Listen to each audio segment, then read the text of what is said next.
Sir, எனக்கு divorce வேணும். டைவர்ஸா? ஏன் மேடம், எதுக்கு இந்த முடிவு? என்னால இதுக்கு மேல முடியல, போதும்னு தோணுது. இப்ப எதுக்கு இந்த முடிவு? இந்த வயசுல உங்களுக்கு எதுக்கு டிவோர்ஸ்? இந்த பிரச்சனையை நீங்க எப்படி புரிஞ்சுக்க போறீங்கன்னு எனக்கு தெரியல. எங்களோடது அரேஞ்ச் மேரேஜ் தான். அவருக்கு நல்ல வேலை, நல்ல சம்பளம், வசதியான குடும்பம். கல்யாணம் ஆன அன்னைக்கே என் மாமியார் என்கிட்ட, என் பையன் ரொம்ப சாது, ஒரு கெட்ட பழக்க வழக்கமும் கிடையாது. ஆபீஸ் விட்டா வீடு, ரொம்ப சமத்து. என்ன ஒண்ணு, சாப்பாடுனா கொள்ள பிரியம். டேஸ்டா ஃப்ரெஷ்ஷா இருக்கணும். பழசா இருந்தா விரலால கூட தொட மாட்டான். இது ஒரு நாள் 2 நாள் இல்ல, 30 வருஷத்து ரொட்டீன்.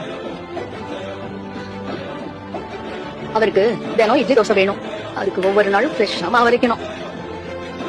கல்யாணம் ஆன புதுசுல நானும் ரொம்ப ஆசாசையா தான் எல்லாம் செஞ்சேன். ஆனா என் பொண்ணு பிறந்த பிறகு என்னால தனியா சமாளிக்க முடியல.